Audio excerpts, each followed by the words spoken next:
Welcome back to another episode of the Jackie Service Show. I am so excited to dive into this one and bring a new friend and founder on to share a little bit more about her journey and her background and to really open up some dialogue around what it takes to be a successful entrepreneur who's not only creating profitable businesses, but creating sustainable businesses over time. So, Tara, welcome to the show. Thank you for being here. Thanks so much for having me. I'm excited to dive into this one. I was telling you offline that I feel like I went on a deep dive of just understanding your background and wanting to learn more about you with your bio. It was so fascinating to me, all the different chapters of your career path and what has led you to where you are today. So I'm wondering if we can start there. You just openly sharing a bit more about your journey and your story of what's brought you to today as the founder of Ethical Swag. Sure. And yeah, what a path it's been. That's always a um, loaded question to start with, but we're going to go there because people love a good y- story. yeah, no, I really, I don't think I fit a mold. I guess my mother would probably say I've never fit a mold. She's often been quoted as saying, "There's a reason I'm the youngest."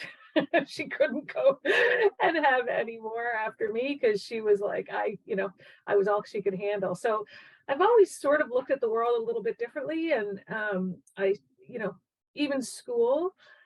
My father and mother, they weren't, well, my father actually, I went to my father's university graduation when I was 2 years old, and he didn't have me until in his 40s. So education was not something that they were able to do young. And so when I bucked it, when I was 19 and said, I'm going to move away and I'm going to go figure things out, they were like, they couldn't believe it. They were like, we are basically offering you an education because that is the keys to your future, and you're saying no. So I've always just, and I did get a university degree in the end. I just needed to um, spread my wings a little bit and learn a little bit and decide what it was that I wanted to do. And that's kind of always been my journey. I graduated from university, and my husband and I, who he wasn't my husband at the time, he was my partner at the time, we moved to Vancouver, where we had never been and never, we didn't know a soul. We got in the car and drove, and we ended up in Vancouver. And I realized at that point my career went really well. And within 3 years, I was director of business development for a major sports organization that was, geez, when I think about it, there was over 350 million US spent in 3 years in the early 90s with these startups that I call them, because they were startups. We didn't have a playbook. We had a vision. And we built the first privately funded facility for an NHL team in Canada. And I remember the owner of the Vancouver Canucks at the time coming into my office and saying, we need another major league tenant, and the NBA is doing their first international expansion. I think we should go after an NBA team. So I was involved and co-wrote the bid for the NBA team, and no playbook for that one either.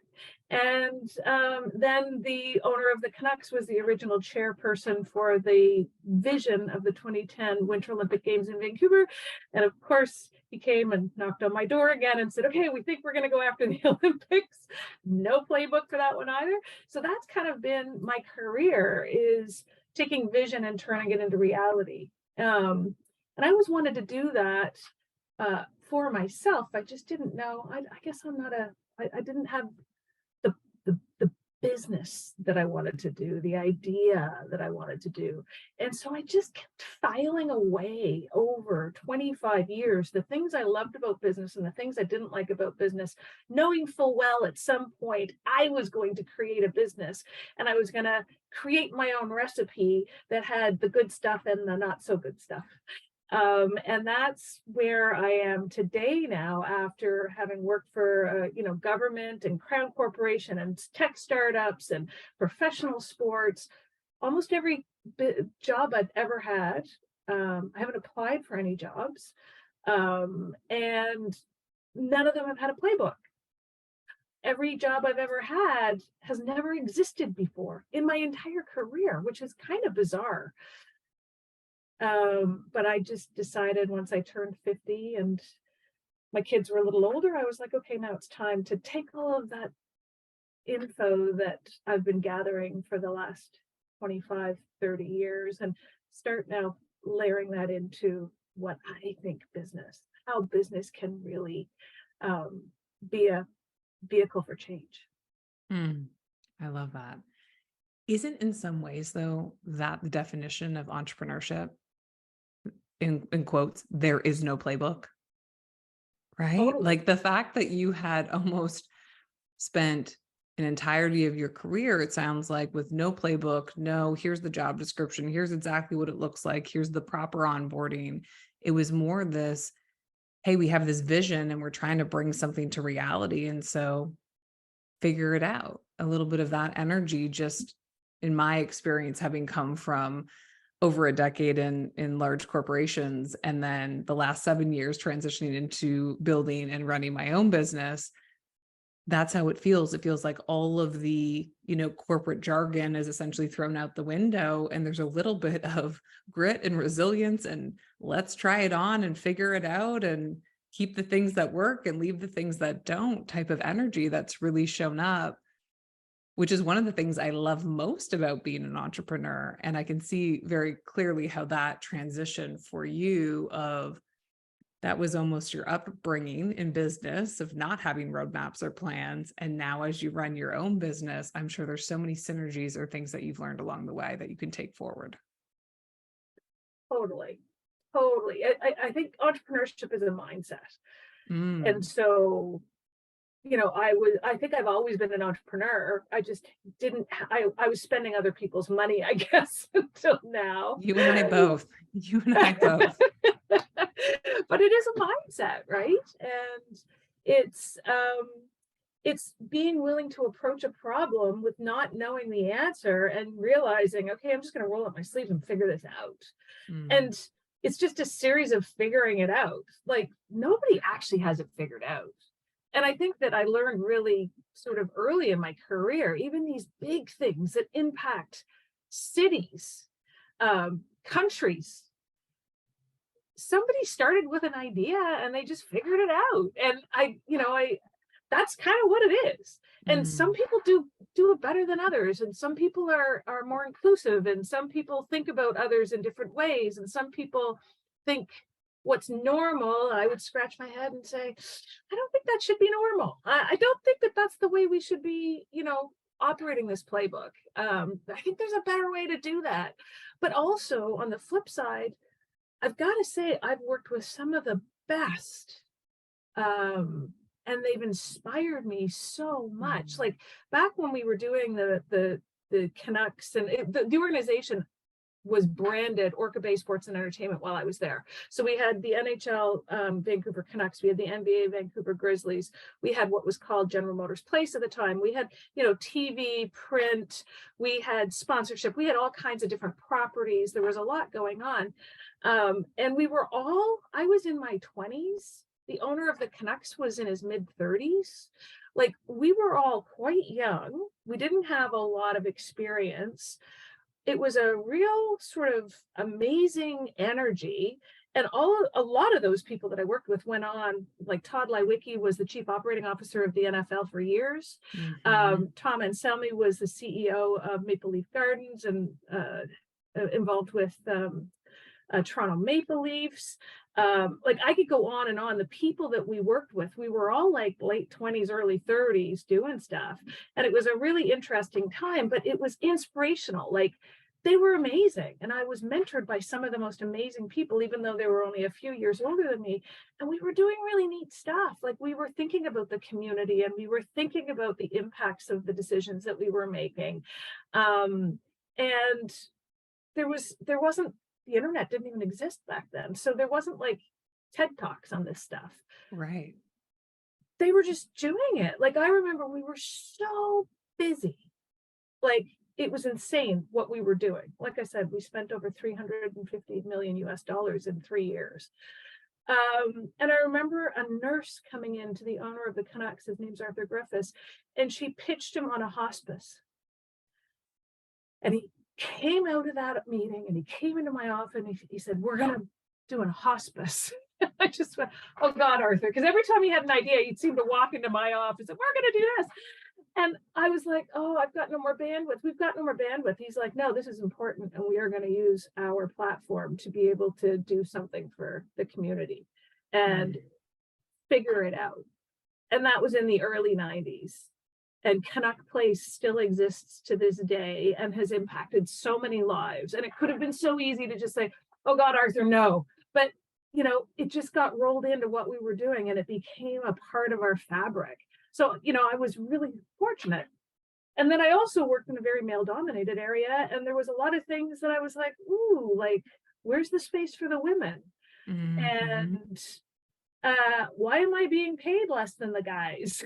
And when I questioned it, uh, you know, they were like, "Oh, well, that's just the way it is." I'm like, "No." So I quit. And they were like shocked. They were like, "You're quitting?" I'm like, "Yeah. You have to pay me the same as that." And then they said, "Oh, okay, we'll pay you the same." And I said, "No, too late." Mhm. Right? Mhm. Like there was that. So I worked with some amazing people and they were doing some amazing things, but there was also things that I thought, we could do better. Absolutely. Yeah, and let's unpack that a little bit. I as I've made transitions from kind of larger corporate environments to now running my own business, one of one of the things I'm constantly questioning is these conditioned beliefs that are just out in our culture, right? So whether that's business has to be done a certain way, or this is the only way to make money, or the hustle culture that's really been kind of glorified in the last decade or so, and the question around, can you make a profit and also give back sustainably over time, has been a question of mine in terms of building business, and just the language that I heard for 12 to 15 years in corporate jargon and corporate environments, where there was a quote unquote way we did things around here. And to almost burn that all down and say, I am so grateful for the experiences and the connections and some of the leaders I got to work with very similarly. But as I build my own thing, what do I really want to be known for? What kind of culture and environment do I want to create? And who says, if I don't have like a grandiose vision that's maybe never been done before, why can't we bring that to life? Why can't we do things differently?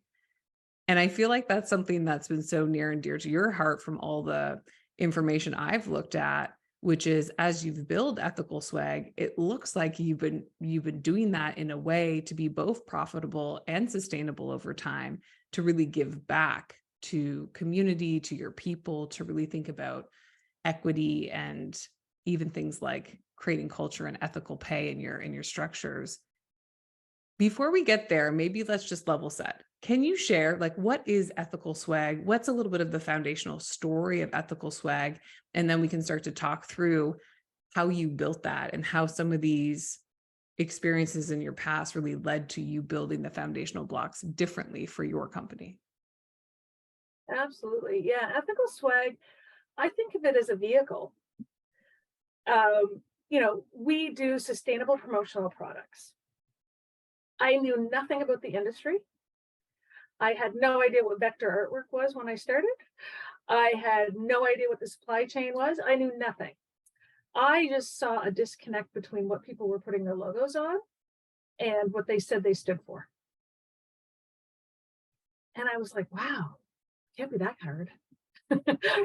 And I was looking for a business, and I am not Oprah Winfrey and I'm not Steve Jobs. And like, I'm not going to create the next best amazing thing. And in hindsight, honestly, I'm actually really pleased I settled on ethical swag as my vehicle for change, because at the end of the day, if you can change the world by putting logos on pens, then you can do it with any business. Mm.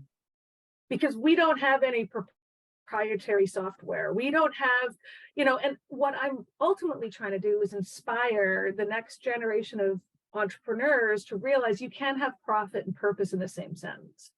And it doesn't have to be at the expense. And it's easy for people to look at like Patagonia, which is a great success story, but at the end of the day, they've been at it since the 70s, and they've been very successful over a long, long period of time, which is really hard for a young entrepreneur that's in this hustle mindset that you were saying, like, oh, we got to hurry up, we got to do this quick, we got to make it happen. And actually the mentors and the business schools and everybody is actually pushing the timelines for what we perceive as success have shortened over my career, and everything is faster and everything is expected quicker.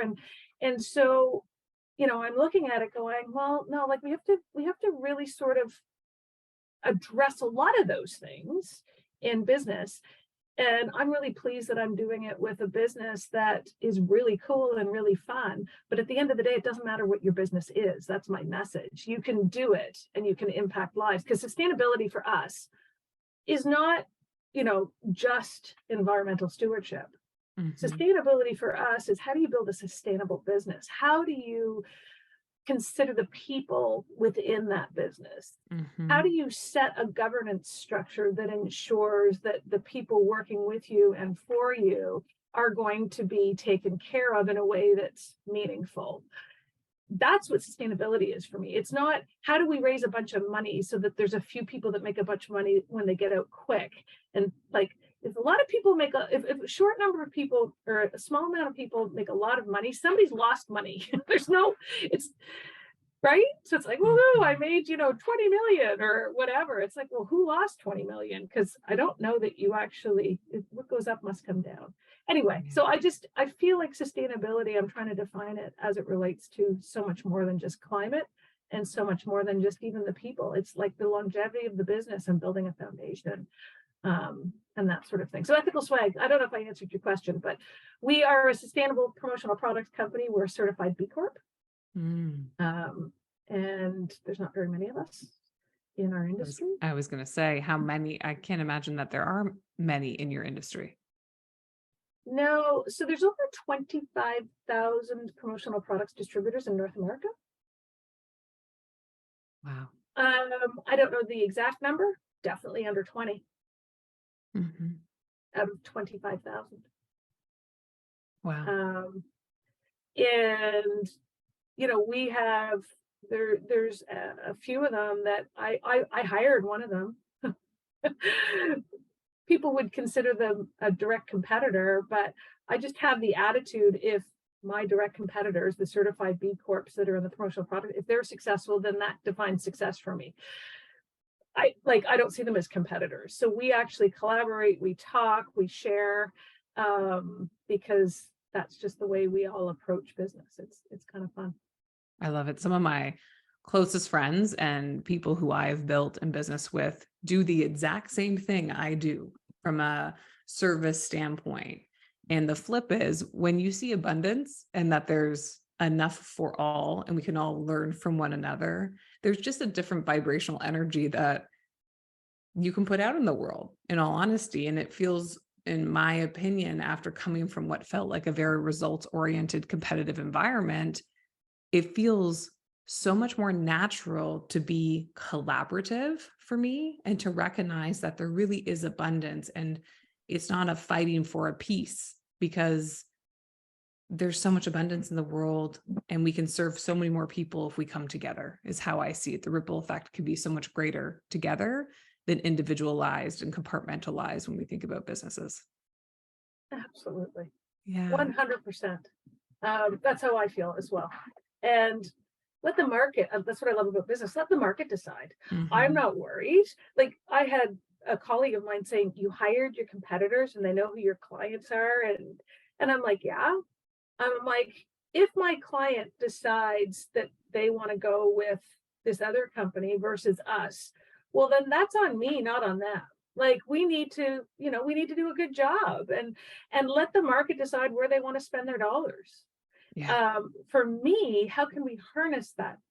The dollar, I looked at it, and I did have, when I was trying to, come up with an idea for a business, I had sort of my 5 things, because what I really wanted to do was harness the buying power of some of the biggest companies into supply chains that had meaning. that was one of my key things. And so if my competitor is doing that, well, then that's success. And let's just make sure we're doing a good job. And then our customers aren't going to want to leave us, really. I don't Exactly. want to look over my shoulder. Yeah, absolutely. Absolutely. And for those listening that may not have full depth and understanding about what a B Corp is and or the decision to become a B Corp, can you share a little bit more about that decision making and why you chose to become a B Corp? Yeah, great question. Because a lot of people don't know what a B Corp is. Yeah, that's I want to maybe dive in and give a bit more of a definition there for some. Yeah. So when we became a B Corp, there was only 3,500 in the world. So not a lot of them. Patagonia is a B Corp. Ben and Jerry's is a B Corp. Um, and there's some big guys coming in now, but at its basic level, it means that we've been audited to a global standard for sustainability. So I kind of call it the ISO of sustainability. Mhm.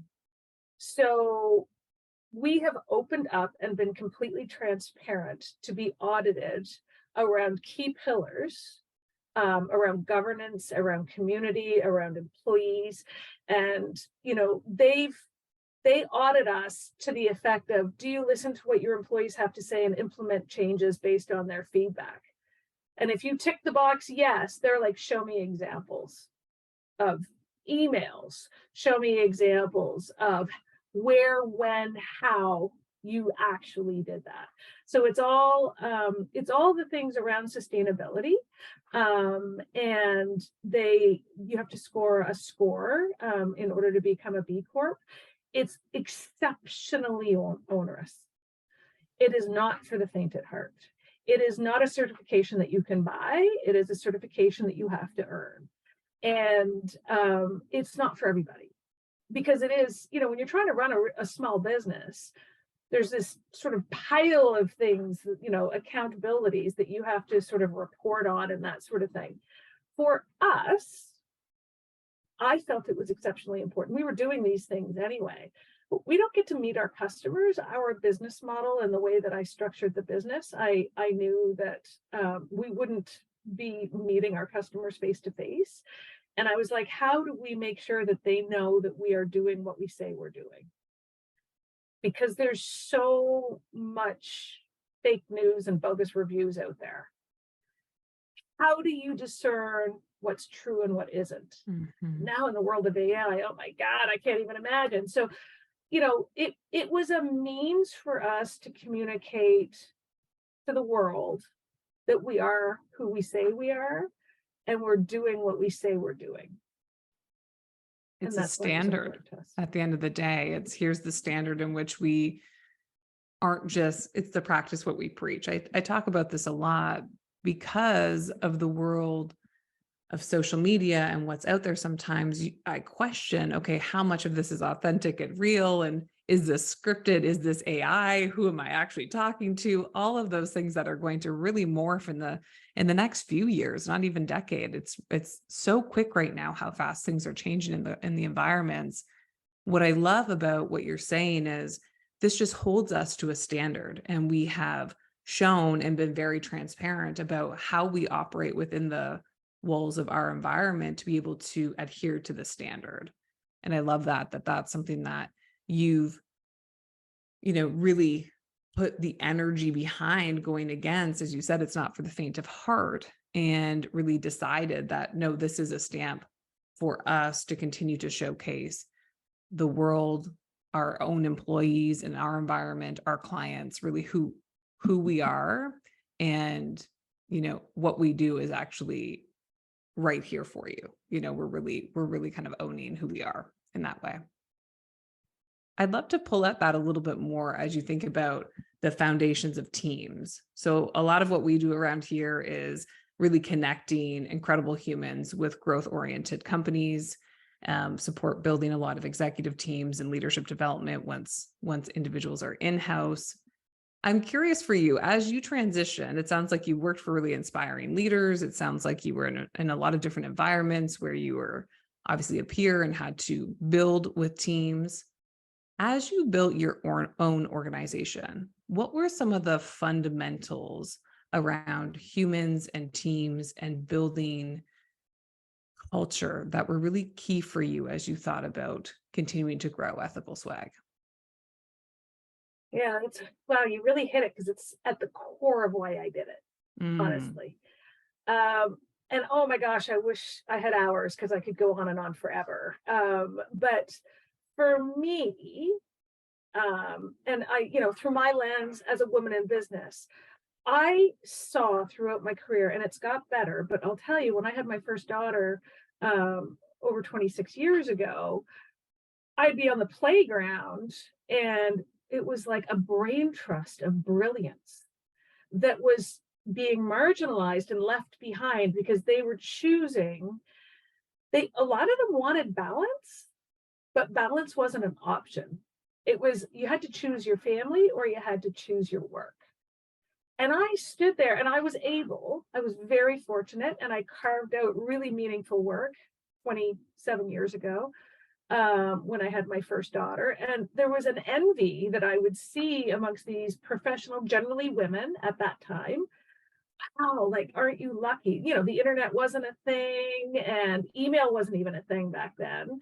And I was like, wow, how is it okay to leave this brain trust out of the workforce because they have to have an all or nothing sort of. So that was one thing that I had filed away. So when I started Ethical Swag, every single decision I made was to allow a person to show up from work wherever they may be.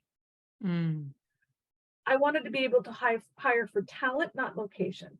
I wanted to be able to hire for, you know, if part-time is what you need, well, then we will create a part-time position. And so I made decisions from day one, long before COVID, that every single technology decision I made had to be allowing my employee to do it from anywhere. that is music to my ears.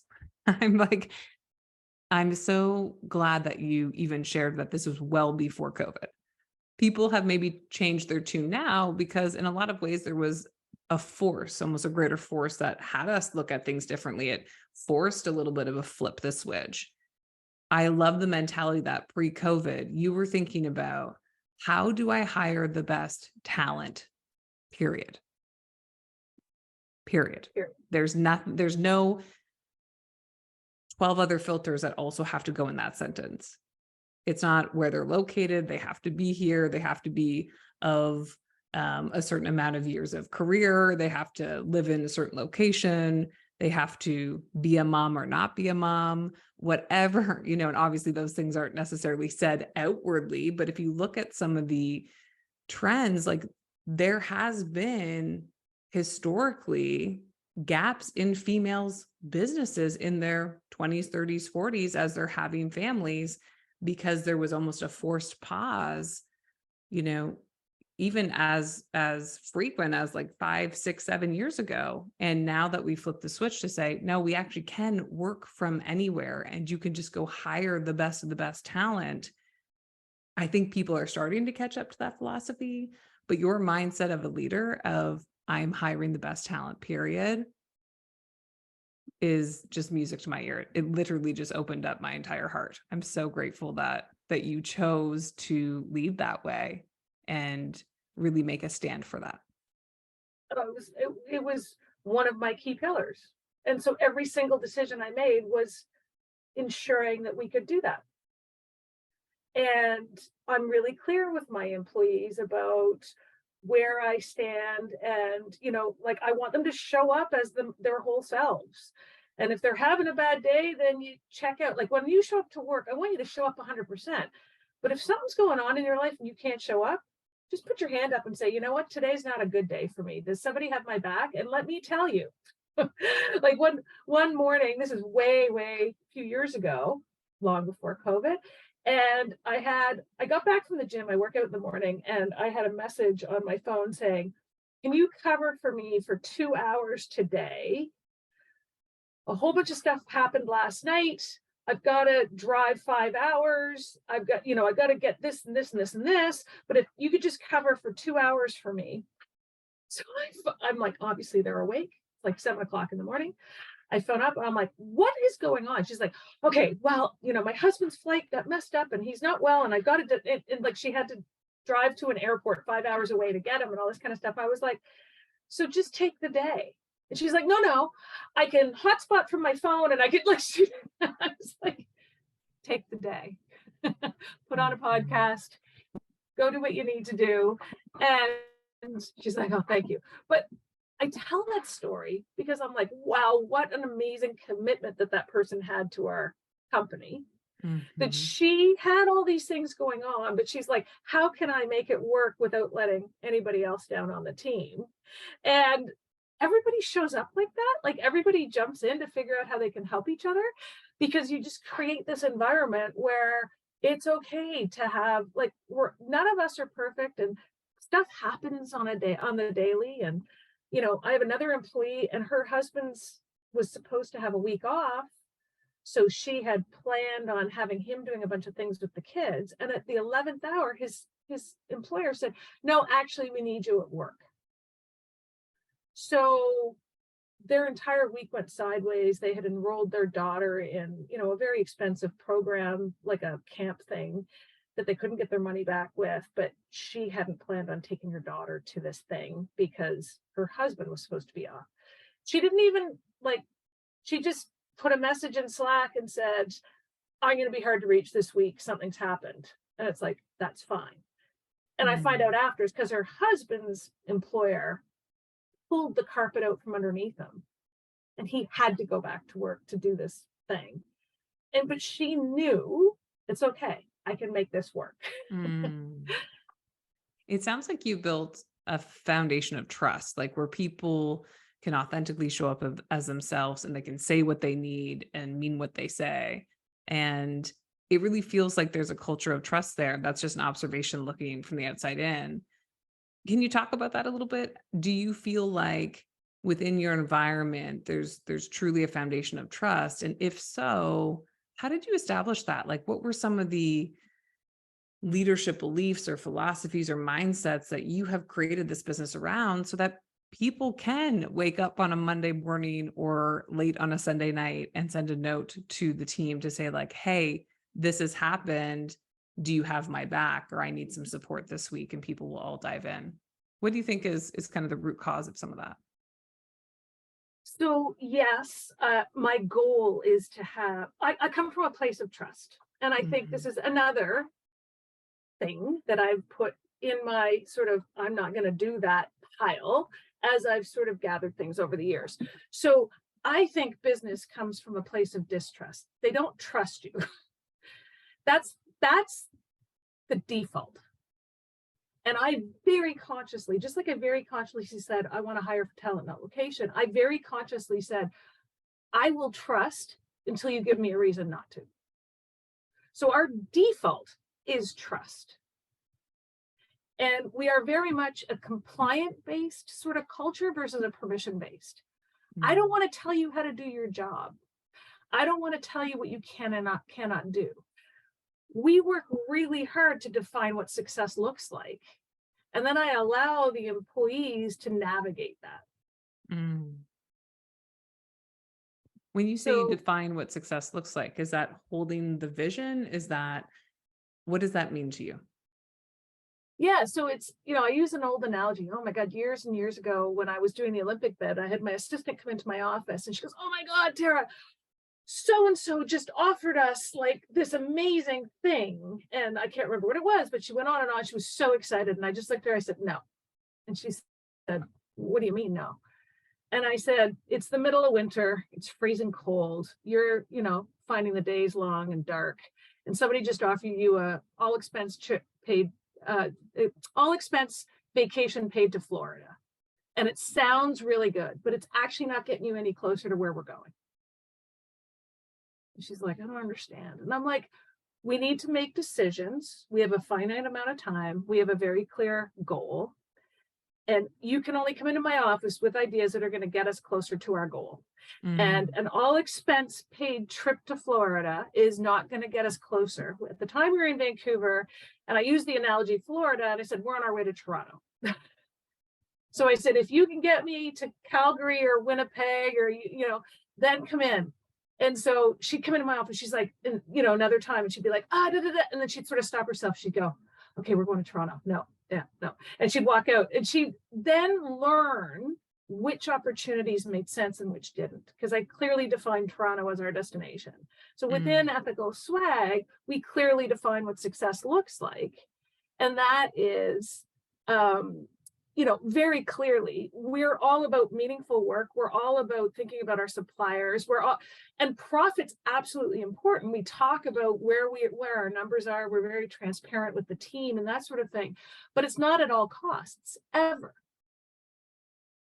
So one of the things that we love to, like I told my very first employee, and it now gets repeated all the way through, is it's okay to fire clients. If a client is asking for something that's not right, that doesn't align with who we are, it's okay to fire them.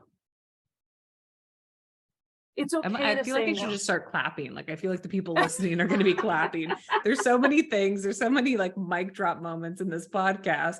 Way back at the beginning, I heard you talk about things like imposter syndrome, and then equity and pay, and then how you're building your business. And this is another one of those moments where it's okay to fire your clients. I had to fire my first client 2 years ago, and I was stressed out about it. And the minute I did it, the amount of relief and freedom that came in the space that was created, because it was no longer in alignment with kind of core values and how we were building our business, just unlocked a whole other level and built a level of trust within my own team to say, like, all right, we really are standing for what we say we're standing for. And here we go. We're not allowing that energy into our business. And so that's just, I love that. Thank you for saying that it's okay to fire clients. Absolutely. And I say to the team, I'm not going to agree with everything you do, but you're empowered to make decisions, and we can unpack it later, and you can unpack it with somebody else on the team, or just know that you can tap a peer on the shoulder and say, I'm thinking this, what do you think? And I encourage that. And it's a very flat organization. I don't want to make decisions. I had somebody come to me yesterday and say, I'm having trouble with this. I'm like, okay. And I didn't solve it, and I could have solved it, and it would have been easier. I just coached to say, think about this, talk to another person, you guys figure it out. And that's building resilience, but also I'm giving them my trust and saying, like, I trust you to make the right decision. And even if you don't make the right decision, that's okay too. Like, I don't have to agree with everything that you're doing. We can talk about it after, and we can say, oh, was there another way to approach that? Or maybe we could have done it differently, or like, but I say all the time, nobody died, guys. Like, we're selling pens with logos. Like, let's not take ourselves too seriously.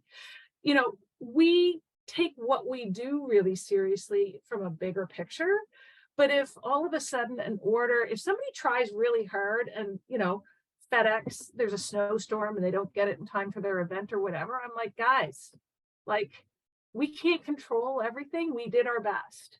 We stand behind what we do. We give a lot of refunds, no questions asked.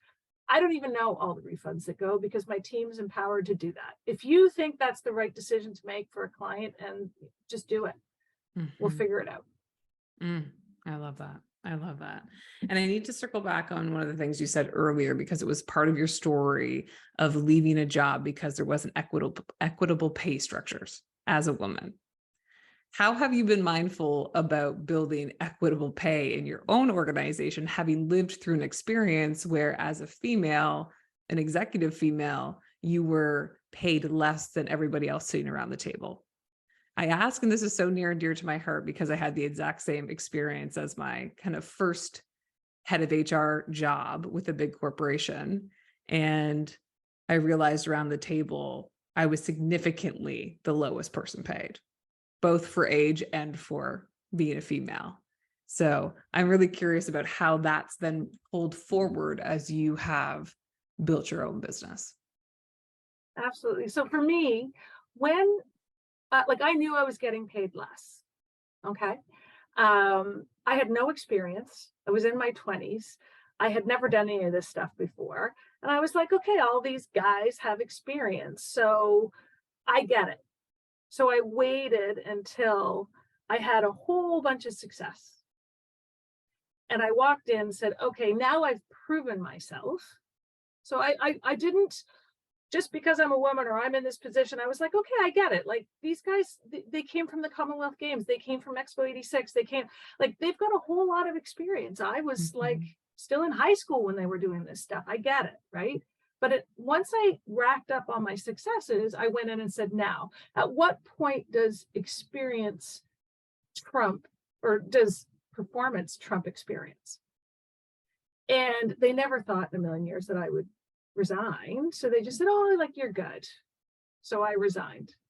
And I'll never forget it, because it was Todd Lewicki, and he couldn't believe it when I resigned. And we had a great relationship. And he came into my office. He's like, I'm sorry, I'll give you. And I'm like, no, you're too late, Todd. I'll never work for you again. You're done. And we laughed about it. But I said, I'm going to stay for the next 3 months, because we had some projects to close up, and it was all very amicable.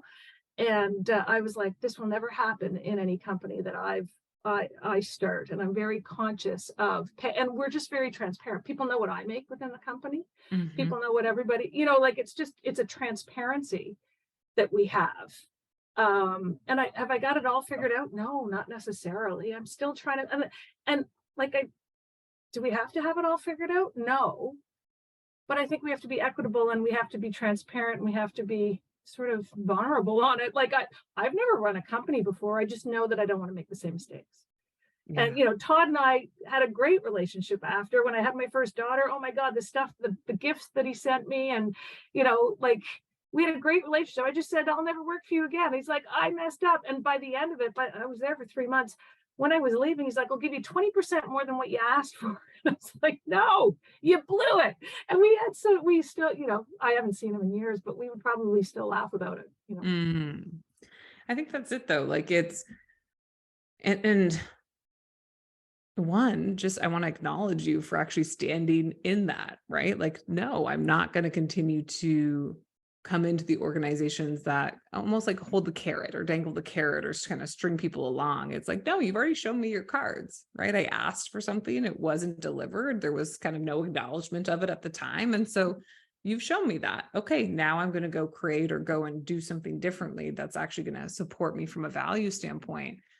But you're right. I don't know that none of us have it. What is figured it out? Really, at the end of the day, what does that mean? It's all these lived experiences that we've had as founders and as women leading businesses, where we've pocketed away different experiences and said, okay, when I have an opportunity to create my own business, these are things I'm going to remember. Maybe things that I'm going to bring forward, or things that I'm going to be mindful not to be the Achilles heel in my business, because I had a lesson that, created some pain for me when I lived that experience. And I love that. First, thank you for sharing that story, because I do think whoever's listening, if they're in a similar environment, they can learn a lot from taking that stand and holding true to their own values, and making sure from an integral standpoint, if something feels misaligned, that we start to listen to those cues and really take a stand for ourselves as we move forward. Yeah, thank you. And I think it's important to remember, like, you have to be respectful. Yeah. And you have to understand, like, I'm hoping Todd learned something from it too. We maintained a fabulous relationship. I wasn't resentful. I was like, oh, well, I had enough confidence to say, I'll go and get it somewhere else. I'll go get another position. And long story short, I ended up going back after a while. And I said, I'll never work for you. And I worked for somebody else within the organization. And it was a really funny sort of, I'd love to actually catch up with him now and say, did you take something away from that experience too? But I feel like that we polarize people today. And there's right and there's wrong, and there's no gray. And like, I think Todd was doing his best, and other people were doing their best, and I was doing my best. And we were in that situation. I was just like, well, I'm not going to stand for it, and surprised him. And it wasn't, you're bad, you should be doing things differently. It was just like, oh, well, do you know if that makes any sense? I hear you. I hear you. And so I just think that's the important part. I didn't go in with an expectation that I should be paid like, I was like, oh, well, I don't have any experience. But then when I proved my worth, then I was like, okay, I do have an expectation. And if you can't do that, okay. It doesn't mean I have to break down that relationship. Right. I don't know. Yeah. It's I'm curious now, in your environment with ethical swag, have you built, one, I heard transparency, but have you built compensation models off of performance where results matter and performance matters? Or how have you built that model of, one, being transparent, but two, making sure that things like performance are being recognized within your environment? We're still working that stuff out. Yeah. We're a small team. There's just 13 of us right now. So I haven't figured all that stuff out. But to circle back to your comment about trust, the team trusts that nobody is trying to pull something over on anybody else. They trust that I'm coming from a place of, let's figure this out. I had one of my employees at one point where cash flow was like, it was a timing thing. She's like, yeah, my husband and I were going to do this thing, but I told him we shouldn't because I might have to take a pay cut. I was like, oh my God, like, never happened. But the fact that she didn't even, like, if she had to for a few months, she would have. And I think my team trusts me that as we are successful, they will be successful. I'm not going to hoard it. I'm not going, even though we don't have anything written down because we're figuring it out as we go. I think trust is just such a great thing when you have it. And we really, I would suggest have it in spades at Ethical Swag. That's my sense. And yeah, we're just really open about it. And so far it's going really well. We've set priorities. Like, one of the priorities was making sure we had a comprehensive health benefits plan. And so I'm like, okay, guys, like, we're putting a comprehensive health benefits plan in for everybody. It means that, and we still had sort of increases last year with inflation and everything else, but I'm like, I'd love to give more, but right now health benefits for everybody is going to be more important. And they're like, yeah, we're in. Some people didn't need benefits, their spouses or partners had it or whatever, but everybody was like, yeah, this is the right thing to do. And we kind of, if that makes any sense. Yeah, I love that. Thank you for sharing. Yeah, I love just the transparency within this conversation. It's just showing a lot about who you are as a human. And I can imagine who you show up as a leader. I get the sense that you are who you are. And there's no Tara as leader, Tara at home as mom. It's just, this is who we get. And I love that so much about you. I'm curious, as we wrap up here today, if you were to go back and think about advice you might give yourself as you started this business or even in business, and we're talking to maybe a group of younger entrepreneurs who were just getting started, what's a piece of advice that you would give them to create? I'm going to use the word sustainability, and I mean that in the context of what you shared. Things like longevity and sustainability from an employee standpoint, sustainability, which can also mean profit with a purpose. I'm curious what advice you would give them.